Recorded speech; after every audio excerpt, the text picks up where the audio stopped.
ദൈവനാമം വാഴ്ത്തപ്പെടുമാറാകട്ടെ. നോമ്പ് ധ്യാന ചിന്തയുടെ 29-ാം ദിവസം.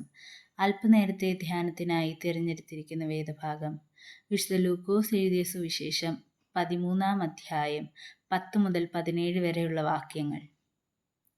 ശബ്ബത്തിൽ യേശുക്രിസ്തു പള്ളിയിൽ ഉപദേശിക്കുകയായിരുന്നു.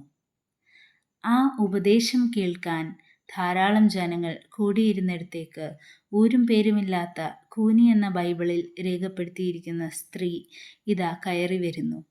അവളുടെ ബാഹ്യ കണ്ണുകൾ കൊണ്ട് യേശു എന്ന ഗുരുവിനെ കാണുവാൻ കഴിയാതെ വണ്ണം കൂന് ബാധിച്ചിരുന്നു. എന്നാൽ അവളുടെ ഉൾക്കണ്ണുകൊണ്ട് അവൾ യേശുവിനെ കണ്ടിരിക്കാം. അവൾക്ക് യേശുവിനെ കാണാൻ കഴിഞ്ഞില്ലെങ്കിലും യേശു അവളെ കണ്ടു. അവളെ അടുക്ക വിളിക്കുകയും അവളുടെ രോഗബന്ധനം മാറ്റുകയും ചെയ്തു. ഈ ഭാഗത്ത് നിന്ന് 3 ചിന്തകളാണ് നിങ്ങളുമായി പങ്കിടുവാൻ ഞാൻ ആഗ്രഹിക്കുന്നത്. ഒന്നാമതായി, Jesus saw her and healed her without hesitation, though he was busy with his teachings. യേശു തൻ്റെ തിരക്കിനിടയിൽ ആരും ശ്രദ്ധിക്കാതിരുന്ന കൂനിയായ സ്ത്രീക്ക് സൗഖ്യം നൽകി. നമ്മുടെ ജീവിതത്തിൻ്റെ ആവശ്യങ്ങളുടെ മധ്യത്തിലും പ്രവർത്തിക്കുന്നവനാണ് ക്രിസ്തു. ഏത് ചെറിയവനും കർത്താവിന് വലിയവനാണ്. രണ്ടാമതായി, she purely believed in God's power and was ready to be healed.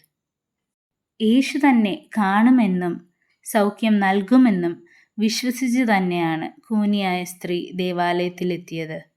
ആ വിശ്വാസം തന്നെ അവൾക്ക് സൗഖ്യം നൽകി. കർത്താവിലുള്ള പൂർണ്ണ വിശ്വാസത്തോടെയാവണം ഈ നോമ്പിൻ്റെ കാലയളവിൽ നാം കർത്താവിങ്കിലേക്ക് വരേണ്ടത്. മൂന്നാമതായി, even though there were several hypocrites, the people was delighted with God's wonders.